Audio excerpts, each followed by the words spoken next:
Greetings, Goddess Body Mind Spirit community. This is Tyra Omi Lade, your goddess guru, your sister friend. And y'all know I love helping women align with their life purpose using ancient wisdom so that they confidently and courageously live the amazing lives they know they deserve.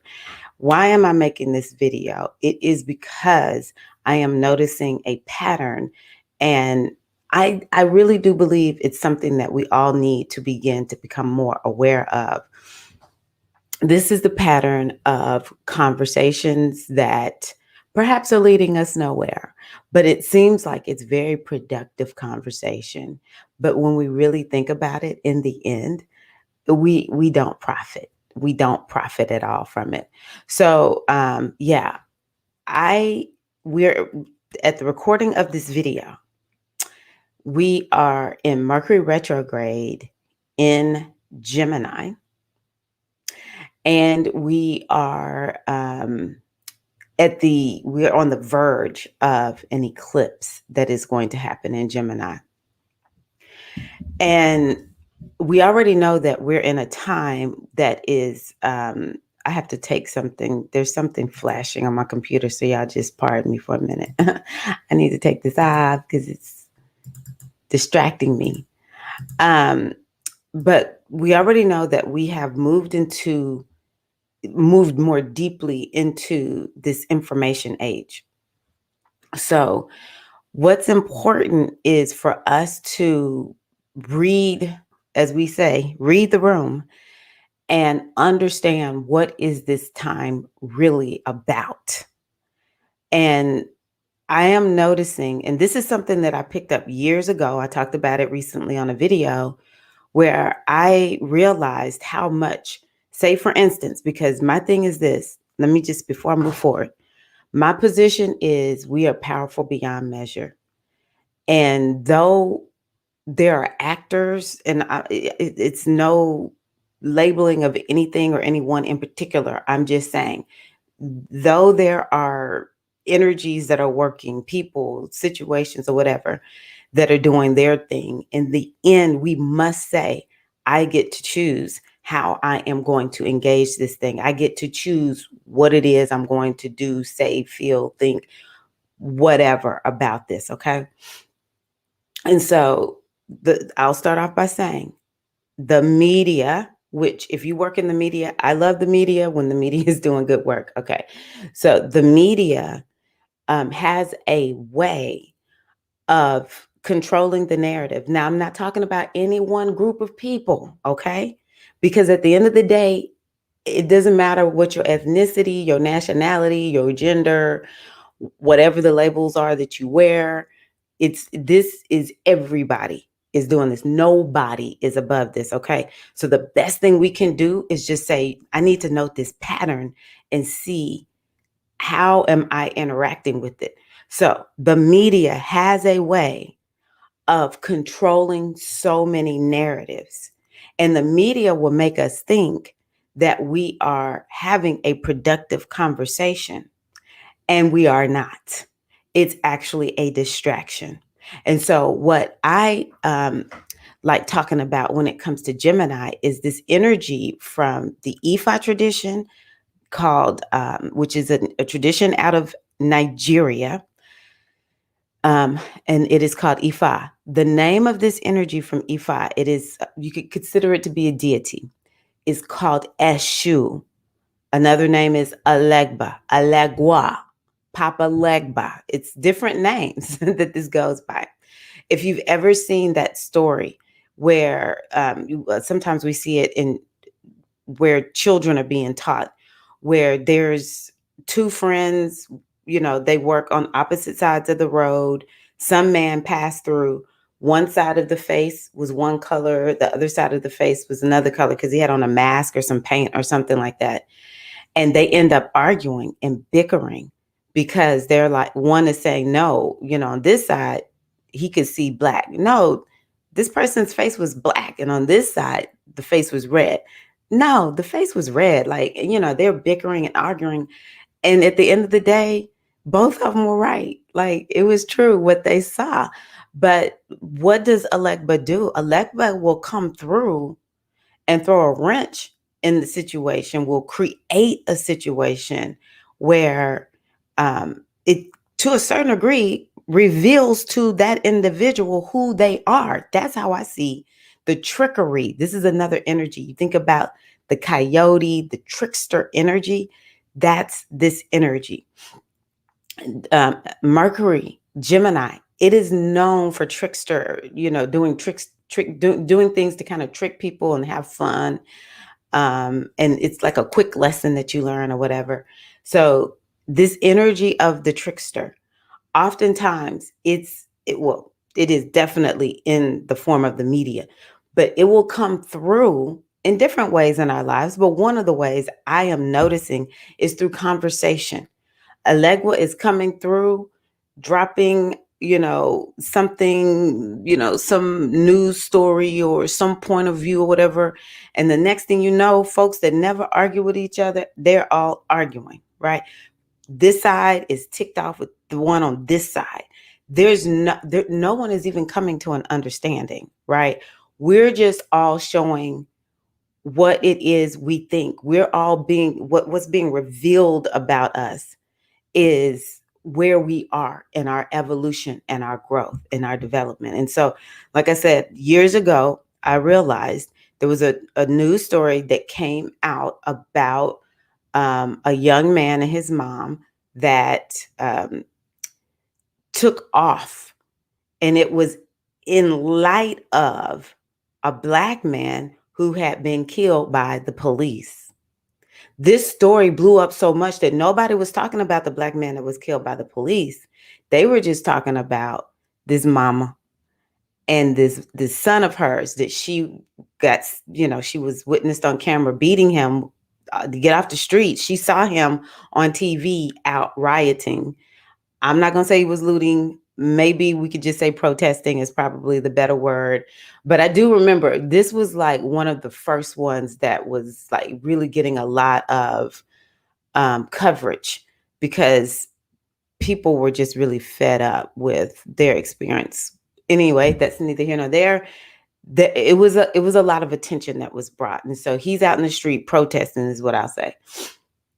His mom sees him on TV. She goes and gets him. And this is why I say, I think he may have been doing something that she didn't quite approve of. He wasn't just out like holding his fist up or whatever. She goes and she sees him and I don't know if she had anything in her hand, but I tell you, she was hitting them saying, get your butt off these streets. That's her baby. We talking about somebody who had been murdered by the police. She's trying to keep her child safe. She didn't like what she saw that he was doing. Beats him to get off the street. Camera catches it and they blow up. Like they are on national news questioning them. And I'm like, what's going on here? But I got caught up in this and I noticed all the hubbub because of social media, all the hubbub about it. We're all talking about this mom and her son. We're not talking about the murder that happened, right? And so we're talking about the mama. We're talking about the son. And the next thing you know, there's arguments going on between people who don't argue. They just don't. And I woke up in that moment and I said, oh my gosh, I now see how the media will create division where there is none. It will create division. And that's what I'm noticing nowadays because we do Mercury is the internet. Mercury is social media, probably more than the internet is more accurate if we're using astrological teachings. But it is communication. It is the internet. The social media, conversations. And Mercury this is no slight against people who are Geminian, okay? This is talking about the pure energy of Mercury. It is not the most moral sign, okay? It just is neutral. When we think about this planet, Mercury, a lot of times when we're studying astrology, you will learn this is a neutral planet. This is a planet that actually, it just can really go anywhere because when we think about its position in these spiritual traditions, it's able to go to the heavens and is able to come to the earth. So it just has this ability to just be. And so it's not the most moral sign. Conversation is just conversation. And, showing up and doing this kind of what I talked about with Eshu, I'm going to show up and I'm going to see just what happens if I walk through and have one side of my face painted one color and another side painted another color. I just want to see what's going to happen. I'm just going to test it out. And so, it's neither here nor there. But what is important to know is that as we stay on social media, we have to take this narrative. We have to take control of the narrative that's in our minds. We have to take control of the narratives that we're willing to speak on, and then be quiet about the rest. Because what's happening is all this comes into our minds. We have it milling over. We see the conversations that are happening online, and nobody is really working on their destiny. Nobody's really out there moving. And that is the saddest part of all. And I just accept, because see, my thing is this: I don't have time to be worried about, how am I going to say this? At the end of the day, the only thing that matters to me is when I die, what did I get done in this lifetime? What did I do with this opportunity called life, through the experience of Tyra? That's the only thing that matters. That's it. And so what we have to begin to do is just to say, I need to make sure that I have to have mental health hygiene. That's how I look at it. We need to have daily mental health hygiene. We need to control the narrative in our minds. We need to be doing our best to stay steeped in the moment, being mindful and being present for what really is. Because let me tell you, when you are mindful and you are present, you can see a BS conversation and just say, I will not. That's a conversation I will not participate in.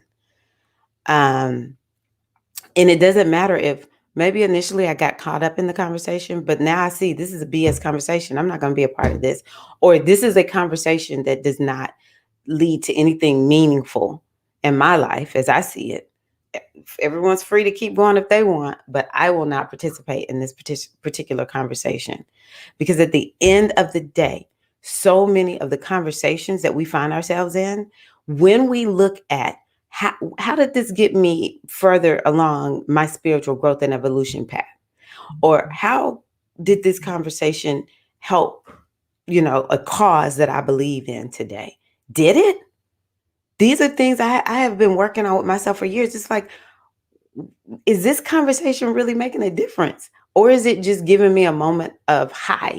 This is something that some of us may need to accept. We get high off of having these kinds of conversations. That's the only benefit that we get from it.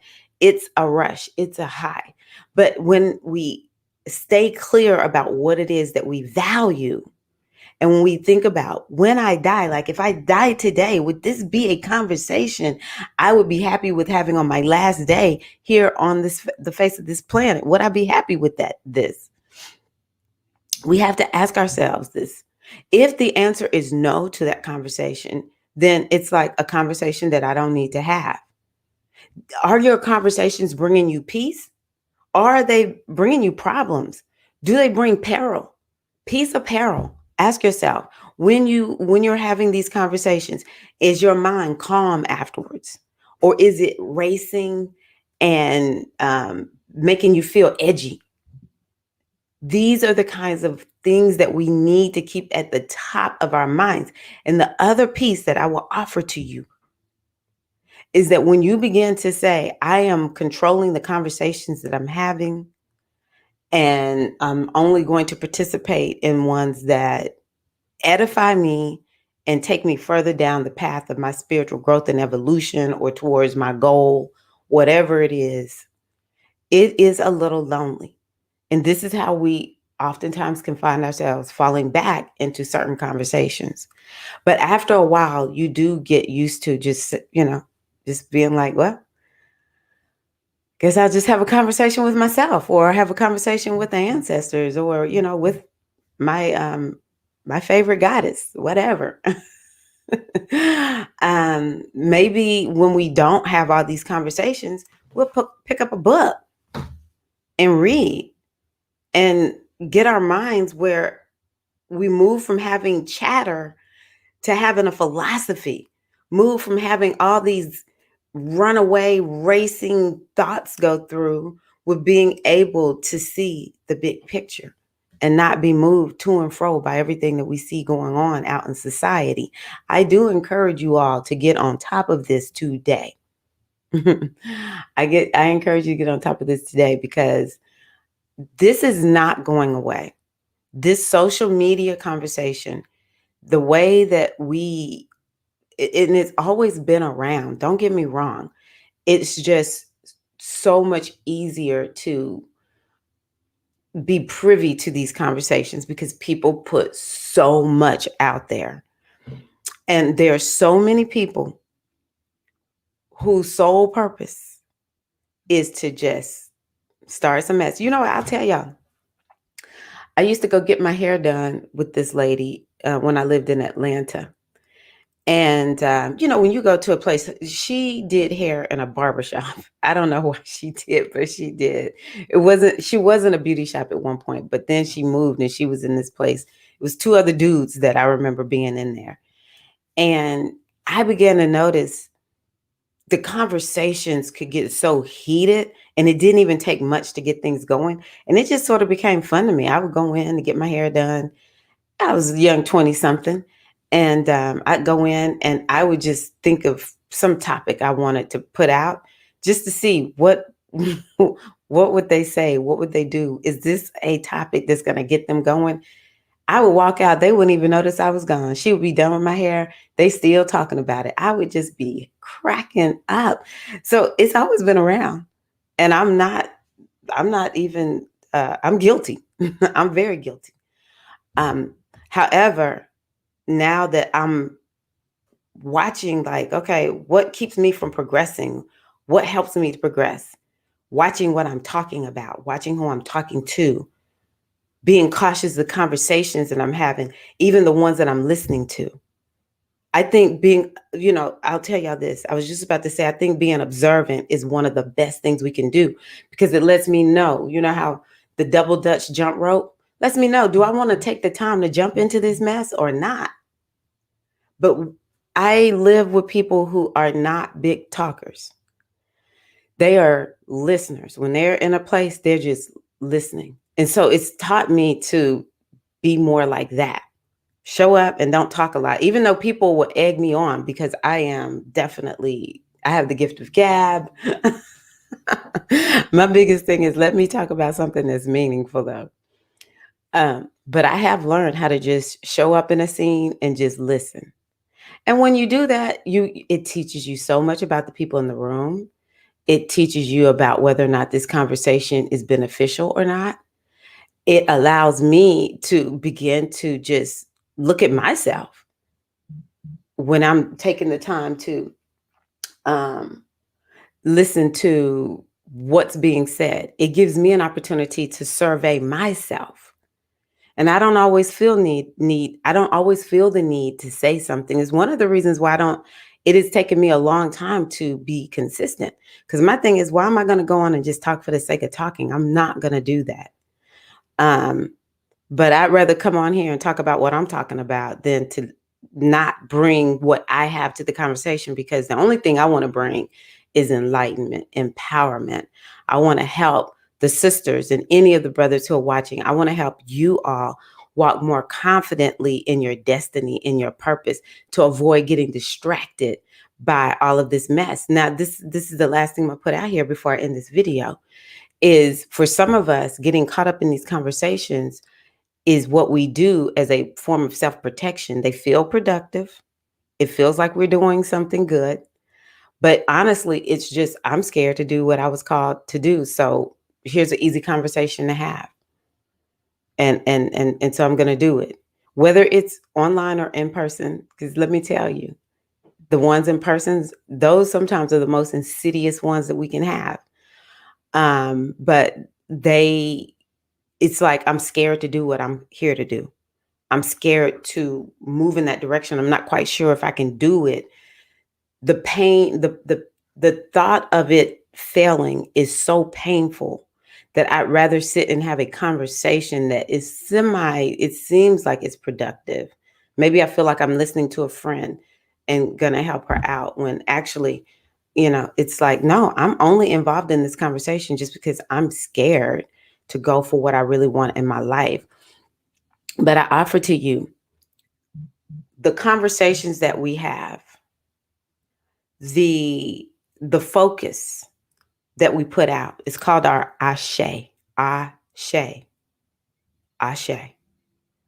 It is more valuable than anything that you could ever connect with in this world.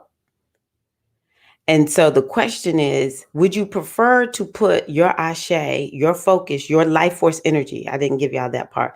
Your life force energy, which is the ability to bring into manifestation what it is that you desire. Would you prefer to put your ashe in a conversation that is not going to benefit you or profit you, or at least one step in the direction of your destiny and one step in the direction of what it is that you want in your life, one step in the direction of your healing, so that you can stop feeling tortured by your past all the time? I now fully get why in Ifa we say Elegua is the keeper of the Ashe, as it relates to what kind of conversations am I having? How am I letting my ashe? What am I putting my attention and focus on? Especially when it comes to what am I talking about and what am I letting in my mind? What am I letting go over? What am I ruminating over day in and day out? This is what my ashe is wrapping around and will bring forth and manifest in my life. And that's what it will do for you. So be a good keeper of your ashe. Call on your own inner Eshu Alegua to help you to discern which conversation is the one that will take me in the direction that I need to go. Call on your inner GPS, and which is Ochozi for those of you who know this name. Call on your inner GPS to say, show me which direction is the direction to my destiny. I'll take the short path, as a matter of fact.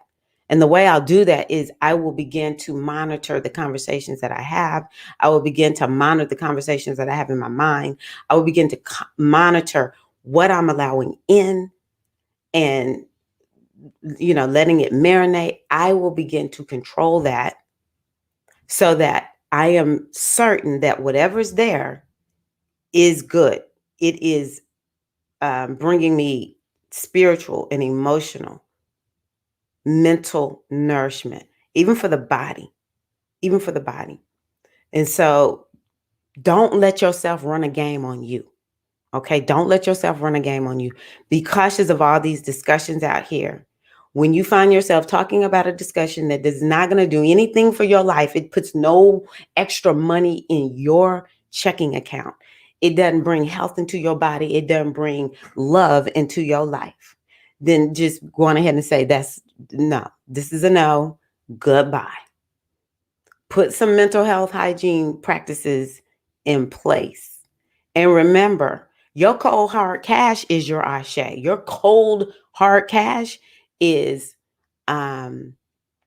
what you focus on and what you think about. It's your energy. And so, like, what you spending your time on, what you spending your focus on, what you spending your ashe on, would you pay somebody to have this conversation? Because that's essentially what you're doing. You are paying with your energy. You are paying for these conversations. So you just want to ask, is it worth the money? Let's say every minute you spend, it's $1. You didn't spend $60 on a conversation when you could have been spending $60 on a class that's going to help you develop some skills to bring more green cash into your life. So that's what I have for you all today.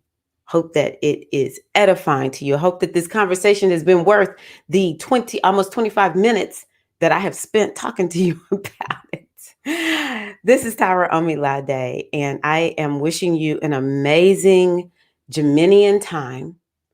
Doesn't matter when you catch this video. Gemini, Eshua Legua, the trickster, is always doing his thing. So may you just really be with the flow of it in a way that's benefiting you, all that kind of good stuff. Let me know what you think. Keep me posted on how this process is playing out for you. If you are guilty as charged, ain't no judgment. I want to hear about that too, because now you get to make a choice. And if you say, you know what, I was born here to be somebody who spills the tea, at least make some money doing it. All these YouTube channels where folks are tuning into the gossip about the celebrities. I'm like, at least monetize it. At least monetize it. But thank you all so much. I'm your goddess guru. Please feel free to book a reading with me so that I can help you look at what is it that you should be focusing on. Feel free to join my inner circle, my goddess membership, which is a community where I share to help keep women in the know and in the flow so that we're walking in our power and we're staying straight and narrow on our destiny, as well as other classes that I have that will help you to step confidently and boldly. You already know most of what I'm telling you. You just need to hear somebody who this is their job. This is what their mission is to share this kind of wisdom. Because half the time y'all like, that's what I've always believed. So that's a lot of times what you'll get from my courses. But sometimes you may learn something that's very practical where you can apply it to your life. And yeah, like I said, keep moving, keep grooving, bringing all that goodness into your life. Love you all so much. I will see you in the next video. Have a wonderful, blessed, beautiful, glorious, magnificent, wonderful day. Peace and love.